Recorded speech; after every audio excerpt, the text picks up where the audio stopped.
11 বছর এখন একটা আসামি ধরা পড়ছে। 11 বছরে তারে 7 দিনের রিমান্ড চাইছে, আদালত তাকে 3 দিনের রিমান্ড দিছে। আমি এটা সন্তুষ্ট না। এটা তার 7 দিনের রিমান্ড দরকার ছিল। এটা আমার মেয়েরা যাতে আমার কলিজারা হা হা করে কান্দে আমার মেয়ের জন্য, তার বক্ষ কান্দুক।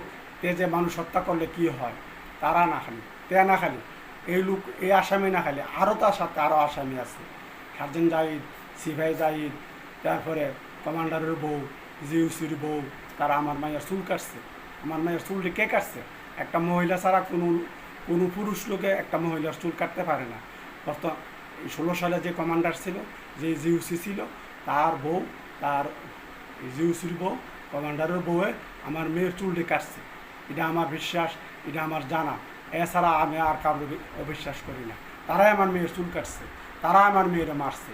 নাহলে যেখানে একটা জিউসি থাকে, এখানে একটা ফাতা পড়তে পারে না। এখানে অনেকক্ষণ লাইট ছিল না, লাইট অফ ছিল।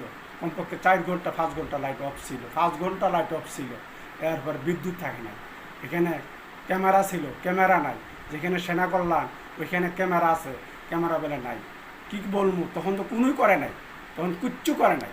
তারা যেভাবে বলছে এইভাবে আয়ুরা লেখা নিছে। আয়ুরা আগের যে সিআইডি ছিল জালালউদ্দিন, এইটা এমনি লেখছে। আমার কথা কোনো শুনেই নেই, কোনো শুনে নাই, কোনো আমার বক্তব্য কোনো করে নাই, খালি ঘুরাইছে আমার, খালি হুতাশ করাইছে। এখনও তারা তো এই অবস্থায় করতেছে। আমি এখনও আশাবাদী না, এখনও আমি আশাবাদী না যে বিচারটা আমি পাম। এগুলো কথা। যদি সবগুলো আসামি ধরা হয়, 3 জন সার্জেন্ট জাহিদ, সিপাহি জাহিদ, তারপরে আরও আসামি আছে, তারা সার্জেন্ট জাহিদের বউ, তার আইনের আওতা আনা হোক।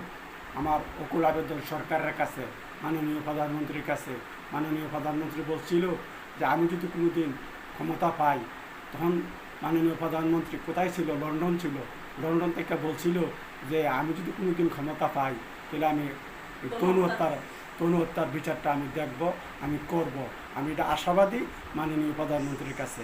আমার এই কথা, আমার মা নাই, বাপ নাই, ভাই নাই, বোন নাই, কেউ নাই আল্লাহ ছাড়া।